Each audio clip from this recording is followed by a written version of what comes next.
malam ini, temanilah aku. Aku terlalu kesepian untuk tidur sendirian, tubuhku basah kuyup. Dengan punggung masih membelakangiku, ia diam-diam menyingkap selimutnya.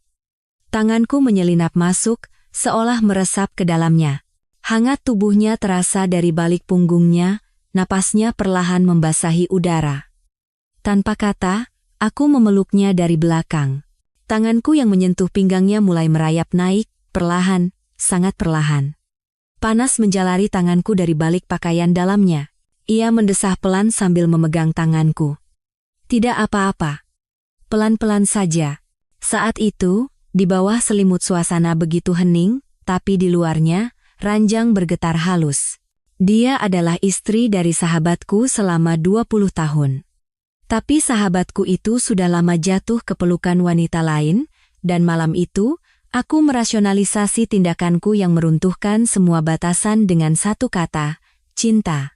Sebelum memulai cerita hari ini, jika Anda menekan tombol subscribe dan like, itu akan menjadi kekuatan besar bagi saya. Kalau begitu, mari kita mulai cerita hari ini. Pada suatu sore di akhir tahun 2023, telepon berdering. Adi Prasetyo, seorang kawan lama, yang menelepon. Woi, Bima. Akhir pekan ini ada waktu, enggak? Begitu ia membuka percakapan. Adi adalah sahabat terdekatku semasa kuliah, tapi ini pertama kalinya kami akan bertatap muka setelah hampir 20 tahun. Setelah lulus, kami sesekali masih berkabar, tetapi kesibukan hidup membuat kami perlahan saling menjauh.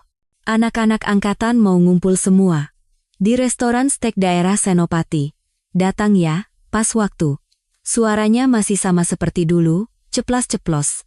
Aku menyanggupinya tanpa ragu, diliputi rasa rindu. Malam itu, kawasan Senopati dipenuhi gemerlap lampu kota Jakarta, dan udara terasa sejuk setelah hujan sore. Aku tiba sedikit lebih awal, dan mulai menyapa satu persatu wajah yang familiar. Semua teman-temanku perutnya sudah membuncit dan rambut mereka mulai memutih. Saat aku bercermin, ternyata aku pun tidak terkecuali. Wah, kamu nggak berubah sama sekali, Bim. Sapaan seperti itu selalu diikuti dengan candaan, tapi kelihatan tua juga, ya. Di tengah tawa dan obrolan kami yang riuh, Adi meletakkan gelas birnya dan berkata, oh iya, istriku nanti datang juga. Dia lagi di dekat sini, mau mampir sebentar. Seketika, ada sesuatu yang melintas di benakku. Aku teringat pada sosok wanita yang hanya pernah kulihat sekali di pesta pernikahan mereka, Dewi. Istrimu, kenapa? Tanyaku. Adi tersenyum santai. Cuma mau say hello aja, sekalian pamer muka. Ingatanku samar-samar setelah 20 tahun, tapi aku masih ingat wajahnya yang begitu cantik saat itu. Aku jadi penasaran, seperti apa penampilannya setelah bertahun-tahun? Pintu restoran terbuka, dan saat ia melangkah masuk, napasku seakan berhenti. Cahaya lampu seolah membungkusnya, dan semua kebisingan di sekitar mendadak lenyap. Halo, semuanya. Masih ingat saya? Suaranya yang jernih dan anggun membuat semua orang menoleh. Saya Dewi Lestari. Senang bertemu lagi setelah sekian lama. Ia memperkenalkan diri dengan senyum, dan semua orang menyambutnya dengan hangat. Saat kami bersalaman, tangannya terasa hangat dan lembut. Sentuhan singkat itu terasa membekas lebih lama dari yang kuduga. Mas Adi sering sekali cerita tentang Mas Bima. Katanya sahabat paling dekat. Ya, mendengar itu, aku hanya bisa mengangguk canggung, merasakan wajahku sedikit memanas. Dewi hanya duduk sekitar 10 menit sebelum akhirnya pamit. Selamat bersenang-senang ya, semuanya, saya permisi dulu. Saat ia beranjak, aroma parfum yang wangi tercium samar. Anehnya, aroma itu bertahan cukup lama di hidungku. Dalam perjalanan pulang, anehnya pikiranku tak bisa lepas darinya. Senyumnya, tatapan matanya, dan suaranya yang lembut terus berputar di kepalaku. Aku berusaha keras menepis perasaan ini. Merasakan hal seperti ini pada istri sahabatku sendiri, itu tidak masuk akal. Tapi anehnya, sejak malam itu, aku tidak bisa mengingat hal-hal lain dengan jelas. Entah apa yang teman-temanku bicarakan atau steak apa yang kami makan, hanya sosok Dewi yang teringat begitu jelas. Sebuah debaran asing yang kurasakan pertama kali setelah 20 tahun. Tanpa kusadari, ia telah masuk begitu dalam ke hatiku. Sejak pertemuan itu, aku dan Adi jadi lebih sering berkomunikasi. Aku senang karena merasa kami kembali akrab setelah 20 tahun. Woi, akhir pekan ini kosong, kan? Ada tempat makan enak, nih. Yuk, coba. Adi masih sama seperti dulu, santai dan ramah. Hampir setiap akhir pekan kami minum bersama, tertawa mengenang masa lalu. Tapi, suatu saat aku mulai merasa ada yang aneh. Dulu, Adi adalah orang yang akan selalu membicarakan istrinya lebih dulu. Dewiku itu, ya. Begitu ia selalu membanggakannya. Tapi sekarang, ia tidak pernah menyebut nama Dewi sekalipun. Sebaliknya, nama-nama asing mulai sering muncul. Ada anak baru di kantor, gayanya keren banget. Kemarin aku ajak makan berdua, kayaknya dia naksir aku deh. Awalnya, aku pikir itu hanya bualan konyol. Sekadar kesombongan pria parubaya yang kekanak-kanakan. Tapi seiring waktu, kata-katanya menjadi semakin vulgar. Anak-anak zaman sekarang itu, ya, dikasih perhatian sedikit saja langsung lengket. Suatu hari, saat kami sedang duduk di sebuah kafe, Adi tertawa sambil menatap ponselnya. Aku melirik sekilas ke layarnya, dan isi percakapan itu sudah melewati batas. Nanti malam ketemu, yuk? Iya, Mas. Aku tunggu, ya. Seketika aku terdiam. Sahabatku benar-benar selingkuh? Kepalaku terasa pening. Itu siapa, Di? Tanyaku hati-hati. Ia tertawa seolah tak ada apa-apa. Oh, cuma junior di kantor. Mau bahas kerjaan sedikit. Jawaban itu terdengar semakin janggal. Ekspresinya canggung, dan matanya gelisah. Tanda-tanda khas orang yang sedang menyembunyikan kebenaran. Malam itu, sepulangnya ke rumah, aku banyak berpikir. Aku teringat pada Dewi. Apa yang sedang ia lakukan sekarang? Apakah tatapan matanya yang hangat itu masih tersenyum seperti dulu? Aku sendiri bingung mengapa aku mengkhawatirkannya. Istri sahabatku, apa aku punya hak untuk cemas? Meskipun begitu, sebagian dari hatiku terus tertuju padanya. Apakah ia sendirian? Apa ia kesepian? Jangan-jangan ia sedang menangis? Sikap Adi yang acuh tak acuh membuatku semakin membencinya. Bagaimana bisa ia menelantarkan istri yang telah menemaninya selama 20 tahun? Sejak hari itu, aku pun mulai berubah. Atau mungkin, sesuatu di lubuk hatiku memang sudah bergerak sejak lama. Itu adalah hari Minggu sore yang biasa. Aku sedang mampir di supermarket besar dekat rumah untuk berbelanja. Saat sedang memasukkan sayuran dan telur ke troli, sebuah suara yang familiar terdengar. Loh, Mas Bima. Aku menoleh, dan Dewi sedang berdiri di sana. Jantungku serasa berhenti berdetak. Oh, halo, Bu Dewi. Ketemu di sini, ya. Tanpa sadar wajahku menjadi cerah. Ia tersenyum dan berkata, kebetulan sekali ya. Sering belanja di sini? Kadang-kadang. Supermarketnya luas, jadi enak. Ia mendorong trolinya sendirian. Mas Adi tidak ikut? Tanyaku basa-basi. Ia tersenyum tipis. Sibuk urusan kantor. Akhir-akhir ini, akhir pekan pun pulangnya malam. Ujung kalimatnya sedikit bergetar. Anda tidak apa-apa? Tanyaku. Ia mengangguk, tapi matanya terlihat sedih. Sudah terbiasa, kok. Belanja sendirian juga. Kata-kata itu menusuk hatiku dalam-dalam. Di dalam ada kafe, kalau mau, kita bisa minum teh sebentar, tawarku hati-hati. Dewi ragu sejenak, lalu mengangguk. Boleh. Sayang juga kalau langsung pulang. Kami duduk di sudut dekat jendela. Di antara dua cangkir kopi hangat, keheningan menyelimuti kami. Mas Adi katanya sibuk sekali, ya? Anda pasti kesepian. Mendengar kata-kataku, ia mengerjapkan mata. Sebenarnya, iya. Ia memutar-mutar cangkir kopinya perlahan. Dulu setidaknya dia masih suka mengajak bicara. Anehnya, sekarang meskipun kami di rumah bersama, tidak ada obrolan sama sekali. Kata-katanya membuatku terpaku. Apa mungkin ada masalah lain? Tanyaku hati-hati. Ia mengalihkan pandangannya. Kenapa bertanya begitu? Hanya saja, Adi terasa sedikit berbeda dari yang dulu.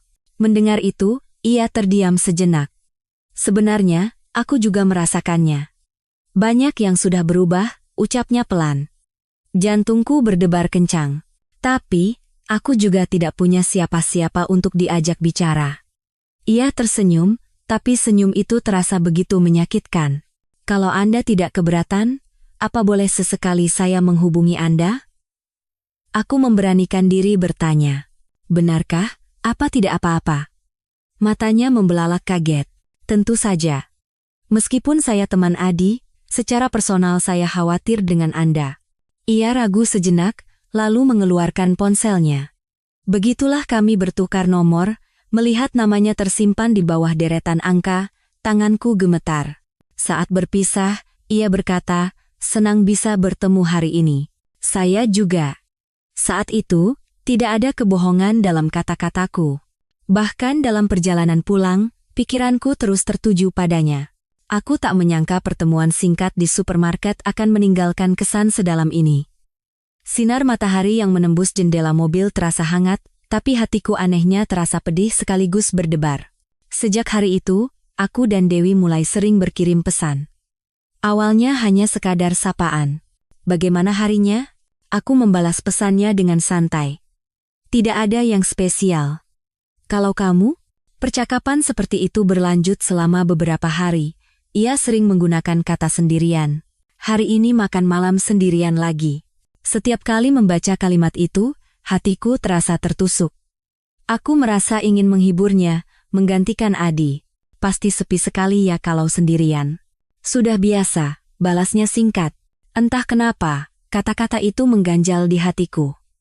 Kalimat sudah biasa, justru terdengar lebih menyakitkan. Hingga suatu hari, Dewi meneleponku dengan panik. Mas Bima, apa sekarang ada waktu? Aku kaget dan langsung bertanya, ada apa? Lampu ruang tengah mati, tapi Adi tidak bisa dihubungi. Suaranya terdengar ragu dan penuh rasa bersalah. Aku ragu sejenak, tapi akhirnya menjawab, saya segera ke sana.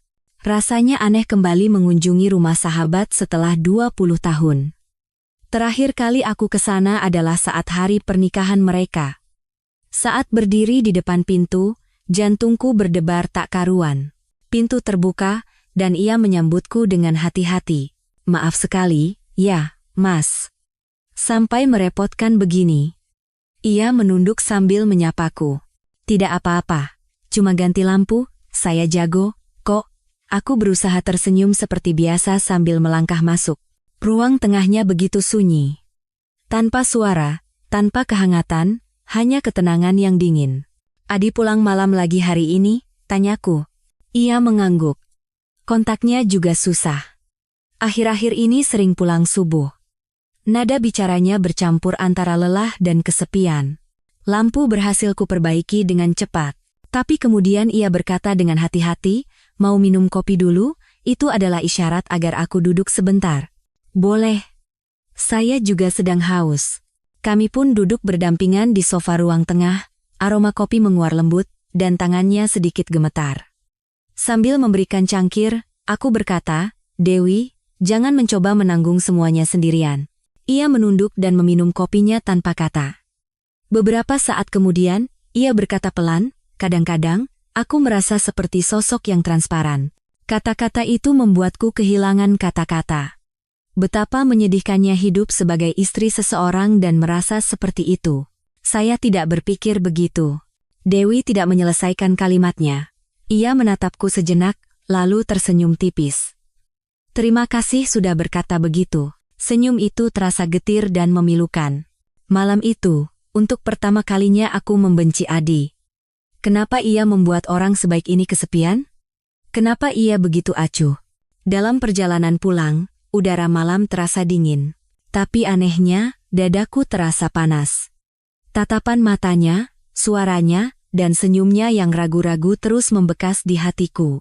Aku mencoba meyakini diriku bahwa ini hanyalah rasa iba, tetapi perasaan itu perlahan mulai berubah bentuk. Setelah insiden lampu, komunikasiku dengan Dewi menjadi lebih alami.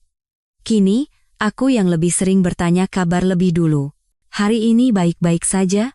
Ia selalu membalas dengan singkat namun hangat. Sudah terbiasa sendirian, tapi kadang-kadang rasanya sedih juga. Satu kalimatnya itu terus mengusik pikiranku. Sejak saat itu, aku sering membayangkan saat-saat ia sendirian. Bersandar di sofa sambil menonton televisi dalam diam, atau makan sendirian. Membayangkannya saja sudah membuat hatiku pedih. Bukan karena kasihan, tapi ia terasa seperti seseorang yang telah lama kutinggalkan. Setiap kali pesan darinya masuk, jantungku berdebar. Namanya yang muncul di layar ponsel saja sudah mengubah suasana hatiku. Aku sendiri tahu betul bahwa ini bukan lagi sekadar rasa iba. Perasaan ingin melindunginya semakin membesar. Tapi di saat yang sama, kepalaku dipenuhi kerumitan. Persahabatanku dengan Adi selama 20 tahun terus menghantuiku. Apa boleh aku merasakan ini pada istri sahabatku? Pertanyaan itu terus kuajukan pada diriku sendiri. Namun di sisi lain, aku berpikir, Adi yang lebih dulu berbuat salah. Dia yang selingkuh. Dewi sudah terlalu lama sendirian, dan seseorang harus menghiburnya. Kebetulan orang itu adalah aku. Aku terus mencari pembenaran di dalam hati. Jika sehari saja ia tidak berkabar, aku merasa hampa. Ada kalanya aku mengiriminya pesan selamat pagi begitu bangun tidur. Selamat pagi. Hari ini pakai baju hangat, ya? Ia membalas dengan emoji senyum dan ucapan, terima kasih. Apa manusia memang semudah ini goyah? Selama 55 tahun hidup, perasaan seperti ini sudah sangat lama tidak kurasakan. Setelah istriku meninggal, aku telah menutup hatiku. Aku nyaman sendirian dan tidak pernah membuka diri pada siapapun. Tapi di hadapan Dewi, hatiku terus luluh. Satu tatapan matanya, satu nada bicaranya, mampu menggoyahkanku. Aku tahu itu, tapi aku tidak bisa berhenti. Kini, rasa rindu lebih besar daripada rasa bersalah. Bertukar pesan dengannya menjadi momen paling mendebarkan dalam hariku. Meskipun aku menganggap diriku bodoh dan menyedihkan, aku tidak menghentikan perasaan ini. Aku terus meyakinkan diri bahwa ini bukan cinta, belum, sambil terus merindukan suaranya. Aku ingin memanggil namanya, ingin terus melihatnya tersenyum. Dan aku tahu betul, perasaan ini sangat berbahaya. Tapi aku tidak bisa berhenti. Itulah isi hatiku yang sebenarnya. Malam itu adalah Jumat malam, saat gerimis turun perlahan. Sebuah pesan tiba-tiba datang dari Dewi. Mas Bima, malam ini ada waktu? Itu adalah momen yang paling kutunggu-tunggu. Iya. Ada apa? Ia langsung membalas. Adi lembur lagi, aku bosan sekali. Ingin keluar sebentar. Mendengar itu, aku tidak ragu sedikit pun. Kalau begitu, kita ketemu di dekat sini? Boleh. Di tempat yang tenang, ya.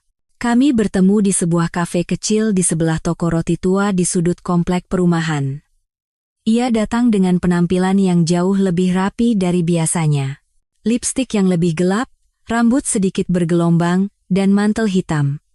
Penampilannya membuatku terdiam sejenak. Kamu cantik sekali malam ini, kataku. Ia tersenyum malu. Mungkin karena sudah lama tidak keluar, jadi semangat sekali. Kata-katanya membuat jantungku berdebar. Kami duduk di dekat jendela dan mengobrol. Ia mulai bercerita tentang masa kuliahnya. Sebenarnya, sebelum menikah dengan Adi, aku punya mimpi. Aku ingin melukis. Kata-kata itu terdengar asing. Kenapa tidak dilanjutkan sekarang? Sekarang tanganku sudah kaku, semuanya sudah kulepaskan. Senyumnya tampak sedih, dan tatapannya menerawang jauh. Aku hanya bisa memainkan cangkirku dengan gelisah. Tapi, kalau ngobrol dengan Mas Bima seperti ini, aku jadi banyak teringat masa lalu. Kata-katanya membuat hatiku terasa aneh. Kami duduk dan berbincang selama beberapa jam. Kami lupa akan musik kafe, bahkan suara hujan di luar pun tak terdengar. Tiba-tiba, aku melihat jam dan ternyata sudah lewat pukul 9 malam. Sudah malam sekali, ya. Waktu cepat sekali berlalu. Ia berkata, sambil tersenyum tipis. Aku antar pulang, ya. Ia mengangguk pelan. Selama di mobil, kami tidak menyalakan radio. Suasana hening, tapi tidak canggung. Saat tiba di depan rumahnya, keheningan yang aneh menyelimuti mobil. Terima kasih untuk hari ini, ucapnya pelan. Justru aku yang berterima kasih. Sudah lama tidak merasa sesenang ini. Setelah aku selesai bicara, ia dengan lembut memegang punggung tanganku. Seketika napasku tertahan. Sentuhan hangat itu menghantam jantungku dengan keras. Aku juga, kalau bersama Mas Bima, aku merasa nyaman. Ia menatap mataku dengan hati-hati. Tatapan itu tampak rapuh sekaligus penuh harap. Aku tidak menarik tanganku. Tanpa perlu kata-kata, banyak hal yang telah tersampaikan melalui ujung jari kami. Bibirku bergetar, dan jantungku berdebar kencang. Aku tak tahu apakah ini adalah batasnya, atau kami sudah melewatinya. Dewi? Ia tidak menjawab, tapi juga tidak mengalihkan pandangannya. Rasanya, jika bibir kami bertemu saat itu, tidak akan ada yang menghentikannya. Tapi malam itu, kami hanya berpegangan tangan. Lampu mobil mati, dan kami duduk dalam diam untuk waktu yang lama. Dalam perjalanan pulang, ujung jariku masih terasa hangat, dan hatiku semakin goyah. Malam itu, hujan turun sejak sore. Tiba-tiba Dewi menelepon. Mas Bima, apa sekarang ada waktu? Suaranya bergetar, terdengar ada yang tidak beres. Ada apa? Tanyaku pelan. Aku bertengkar lagi dengan Adi. Aku lelah sekali. Suara isak tangisnya terdengar jelas. Sekarang kamu di mana? Di rumah. Sendirian. Aku segera ke sana. Tidak ada keraguan sedetik pun. Selama menyetir, tanganku mencengkeram setir dengan erat. Saat pintu rumahnya terbuka, aku melihat wajahnya yang sembab karena menangis. Masuk, Mas. Maaf, ya, aku menunjukkan sisi seperti ini. Ia menunduk dan berbalik ke ruang tengah. Apa yang terjadi? Saat aku duduk, ia mulai bercerita pelan. Hari ini dia pulang subuh lagi. Bau parfumnya sangat menyengat. Akhirnya aku bertanya. Suaranya bergetar. Tapi dia malah membentakku. Katanya aku mencurigainya, padahal dia lelah. Air mata mulai menggenang di punggung tangannya. Dewi, jangan menahannya sendirian. Aku meraih tangannya dengan lembut. Ia menoleh menatapku. Kedua matanya dipenuhi air mata yang ditahan. Setelah hidup 20 tahun bersama, aku jadi bertanya-tanya, sebenarnya aku ini siapa? Ia berkata sambil mengguncang bahunya. Aku memeluknya dengan hati-hati. Dewi membenamkan wajahnya di bahuku dan menangis lama. Isak tangisnya yang tertahan dan hangat tubuhnya terasa sampai ke dadaku.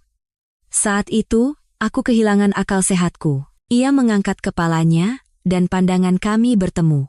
Maaf, Mas, aku jadi lemah begini. Saat ia berkata begitu, tanpa kata-kata aku mencium bibirnya. Tubuhnya sedikit gemetar, tapi ia tidak menolak. Justru ia mendekat dan memelukku. Napasnya terasa panas, dan ujung jarinya merengkuh tengkuku. Ciuman itu tidak singkat.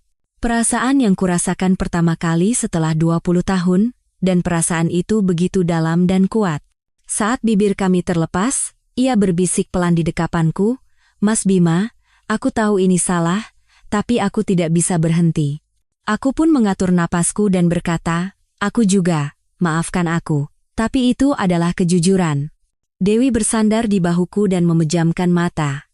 Kami terdiam dalam posisi itu untuk waktu yang lama. Semua kebisingan dunia seolah lenyap. Malam itu, untuk pertama kalinya aku melewati dinding terlarang. Dan aku sama sekali tidak menyesal. Memeluknya saat ini, itu sudah lebih dari cukup.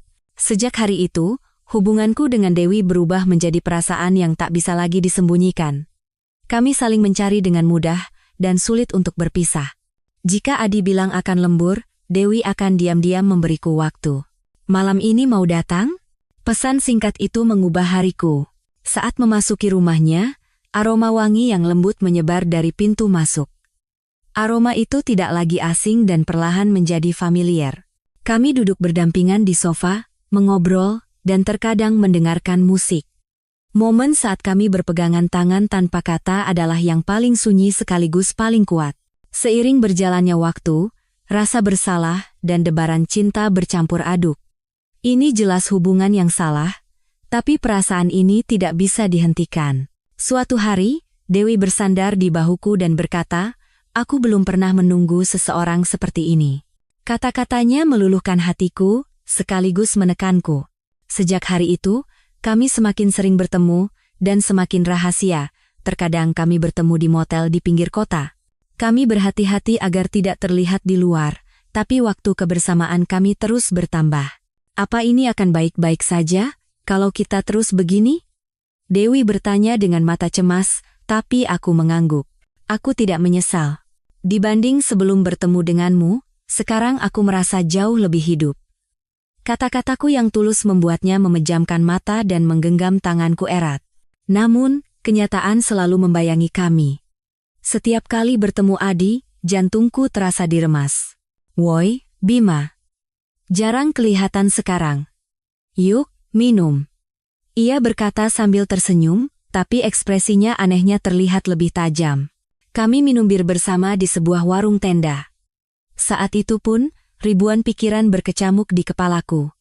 Maafkan aku, tapi aku sudah jatuh cinta pada Dewi. Kejujuran itu tak bisa kuucapkan. Tiba-tiba, ia bertanya pelan, Dewi akhir-akhir ini aneh. Gelas di tanganku sedikit bergetar. Kenapa? Entahlah. Ekspresinya jadi cerah. Suka senyum-senyum sendiri, seperti menyembunyikan sesuatu. Adi menatapku lekat-lekat sambil menunduk. Mungkin ada hal yang membuatnya senang. Apa anehnya? Aku berusaha menjawab setenang mungkin. Begitu, ya? Mungkin aku saja yang terlalu sensitif. Ia berkata begitu sambil menghabiskan minumannya. Tapi tatapan matanya membekas di benakku. Apa ia sudah merasakan sesuatu? Atau ia hanya lelah? Malam itu, aku menelepon Dewi. Adi sepertinya sedikit curiga. Aku juga merasakannya. Beberapa hari ini dia sering bertanya, aku pergi kemana? Suara Dewi pun terdengar cemas.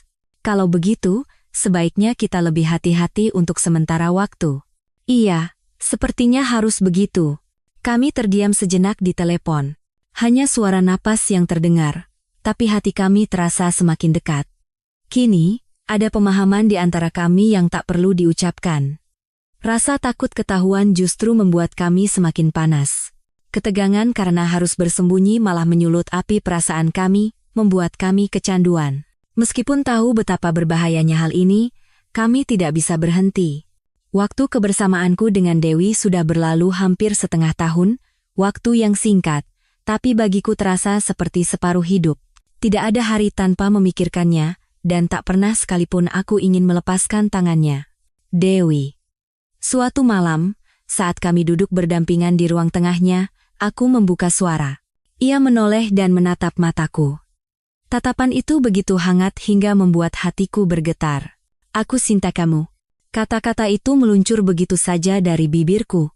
Ia tampak terkejut, bibirnya bergetar, dan tak lama kemudian matanya berkaca-kaca. Aku juga. Aku cinta kamu, Mas Bima. Jawabannya terdengar seperti bisikan, tapi menusuk dalam ke hatiku. Malam itu, untuk pertama kalinya kami berada di bawah selimut yang sama untuk waktu yang lama. Kami tertidur sambil saling memeluk, dan saat terbangun, kami masih bersama. Saat rambutnya menyentuh dadaku, barulah aku merasa benar-benar hidup. Apa ini benar-benar cinta? Tanya Dewi pelan. Benar. Ini adalah perasaan paling jelas yang pernah kurasakan seumur hidupku. Ia menyandarkan kepalanya di bahuku dan memejamkan mata. Saat itu, aku tidak butuh apapun di dunia ini. Cukup ada dia. Tapi kenyataan selalu mengikuti, dan wajah Adi tak pernah bisa kuhapus. Persahabatan 20 tahun terus mengetuk nuraniku. Apa aku benar-benar bajingan? Pikiran itu terus berputar saat aku sendirian.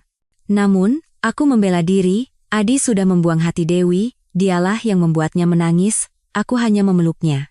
Kata-kata itu tidak mengurangi rasa bersalahku, tapi membantuku bertahan. Suatu hari Dewi berkata, akhir-akhir ini aku sering bermimpi, mimpi hidup bersama Mas Bima. Aku tak bisa berkata apa-apa. Tapi di dalam hati, aku sudah memimpikan hal yang sama. Dewi. Iya. Bagaimana kalau kita mulai memikirkan hidup kita berdua secara resmi?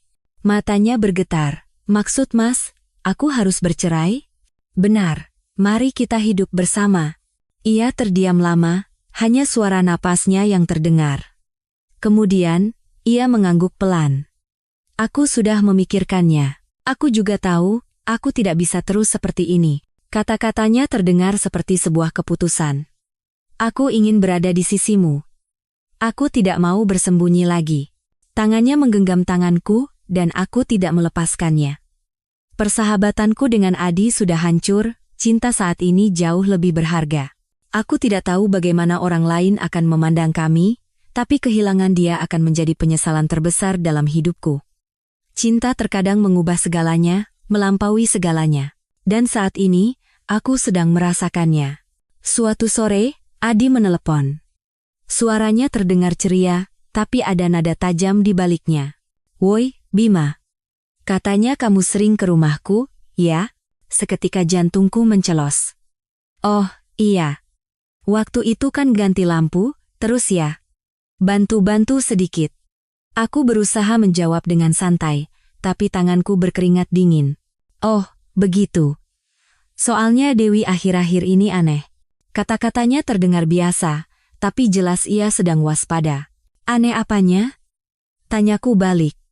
Tapi suaraku sedikit bergetar. Wajahnya jadi lebih cerah. Dulu dia tidak pernah tersenyum seperti itu. Kata-kata itu lebih menakutkan.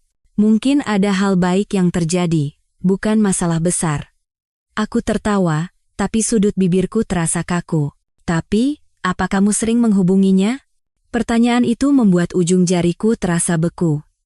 Kadang-kadang, kalau tidak ada apa-apa, ia cuma tanya kabar. Kebohongan itu meluncur begitu saja dengan alami. "Oke, karena kamu yang bilang, aku percaya." Ia berkata begitu, tapi jelas ia tidak benar-benar percaya.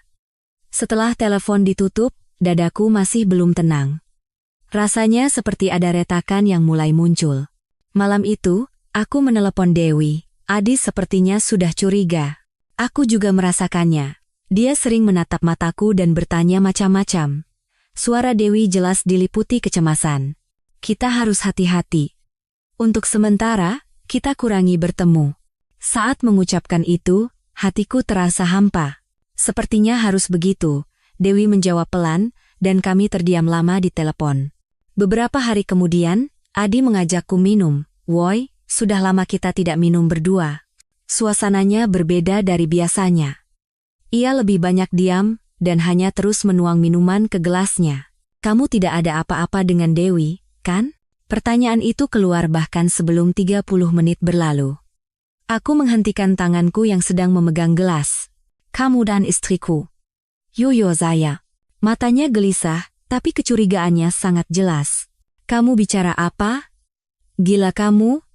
Aku memaksakan tawa, tapi tanganku gemetar. Hanya saja perasaanku tidak enak. Dewi sudah berubah. Kata-kata Adi terdengar datar, tapi setajam pisau. "Kalau Dewi bahagia, kan bagus. Kenapa kamu cemas?" Pembelaan itu bahkan sulit ku percaya sendiri. "Justru karena kamu yang bilang begitu, aku jadi makin curiga." Ia berkata begitu dan meletakkan gelasnya. Sejak hari itu, aku selalu waspada. Setiap kali bertemu Dewi, aku semakin menahan napas. Rasa takut ketahuan kini menjadi kenyataan yang mendekat. Pagi itu, firasat buruk sudah terasa. Saat sedang bersiap berangkat kerja, telepon dari Adi masuk. "Woi, Bima Nugroho. Nanti sore kosongkan waktu." Nada bicaranya sama sekali tidak ada candaan. "Kenapa? Ada apa?" Ia menjawab dengan tegas, "Datang saja, kita bicara langsung." Hanya dengan itu, jantungku terasa jatuh. Sore itu, ia sudah duduk di sudut kafe yang asing. Di atas meja, ada gelas bir yang sudah setengah kosong. "Sudah datang?" Kata pertamanya singkat dan berat. Begitu aku duduk, ia langsung berkata, "Dewi sudah cerita semuanya." Satu kalimat itu membuat kepalaku kosong. Waktu seakan berhenti, dan napasku sesak. Apa? Hanya itu yang bisa keluar dari mulutku. "Kamu dan istriku, apa yang sudah kalian lakukan selama ini?" Matanya dipenuhi amarah. Maafkan aku, hanya itu yang bisa kukatakan." "Maaf? Cuma itu?" Sahabat 20 tahun menusukku dari belakang, dan hanya itu yang bisa kamu katakan? Ia mengepalkan tangannya. Aku juga awalnya tidak berniat begini. Suaraku bergetar, dan pandanganku kabur. Kamu tahu tidak betapa kesepiannya Dewi? Kamu... Saat aku bicara, ia memukul meja dengan keras. Jadi kamu yang mengisi kekosongan itu, istriku? Suaranya menggema, dan orang-orang di sekitar menoleh ke arah kami. Kamu juga selingkuh. Dewi sendirian. Kata-kata yang kuucapkan tak bisa ditarik kembali. Ia terdiam sejenak dan meletakkan gelasnya. Matanya menunjukkan keterkejutan, tapi segera tertutup kembali oleh amarah. Iya, aku juga salah, tapi kamu itu sahabatku. Kata-kata itu yang paling menusuk. Persahabatan kita sudah berakhir, begitu? Pertanyaannya membuatku tak bisa menjawab. Kalau memang akan berakhir seperti ini, seharusnya dari awal kamu tidak usah bersikap seperti sahabat. Kata-katanya membuat napasku sesak, dan bibirku terasa kering. Maafkan aku. Tapi aku tulus. Saat itu, ketulusanku terdengar seperti kebohongan. Pergi sana. Mulai sekarang, kau tidak ada dalam hidupku. Ia mengucapkan kata-kata terakhirnya, dan bangkit dari kursi. Aku yang tertinggal, hanya bisa duduk termangu. Persahabatan 20 tahun hancur begitu saja. Malam itu, aku menelepon Dewi. Aku sudah menceritakan semuanya. Iya. Aku tidak bisa menyembunyikannya lagi. Suara Dewi juga berat. Baguslah. Suatu saat ini pasti akan terjadi. Meskipun berkata begitu, hatiku hancur berkeping-keping. Persahabatan dan kepercayaan telah hilang, tapi aku ingin melindunginya. Dewi akhirnya bercerai. Ia menandatangani surat cerai dan diam-diam meninggalkan Adi. Adi tidak menahannya lagi. Reaksinya lebih tenang dari yang diperkirakan, mungkin karena hatinya memang sudah dingin. Setelah itu, kami berdua mulai hidup bersama dalam diam. Awalnya canggung, tapi kami beradaptasi lebih cepat dari yang dibayangkan. Bangun bersama, menyiapkan makan bersama, dan menghabiskan malam bersama. Rutinitas sederhana itu adalah kebahagiaan yang begitu kurindukan. Pandangan orang-orang terasa dingin. Merebut istri teman, sudah tua tidak tahu malu, kata-kata seperti itu terdengar. Sebagian besar teman-teman kuliahku memihak Adi. Tidak ada satupun yang menghubungiku. Tapi aku tidak apa-apa. Banyak yang hilang, tapi yang kudapatkan lebih besar. Fakta bahwa Dewi ada di sisiku sudah cukup untuk membuatku bertahan. Mas Bima, maaf ya, gara-gara aku, Mas jadi kehilangan teman-teman. Ia berkata sambil menunduk. Tidak apa-apa. Kalau mereka teman sejati, suatu saat mereka akan mengerti, aku berkata sambil menggenggam tangannya. Setengah tahun kemudian, kami mengadakan upacara pernikahan kecil. Hanya beberapa anggota keluarga yang hadir. Mengenakan gaun putih sederhana, ia masih sangat cantik. Hari itu, rasanya seluruh dunia memberkati kami. Setelah menikah, kami pindah ke sebuah komplek perumahan yang tenang. Kami pergi ke pasar bersama, dan setiap sore berjalan-jalan sambil bergandengan tangan. Di jalan yang kami lalui bersama, ada sinar matahari dan udara yang sebelumnya tak pernah kusadari. Bahagia? Suatu hari ia bertanya pelan. Iya. Sangat. Kamu? Aku juga.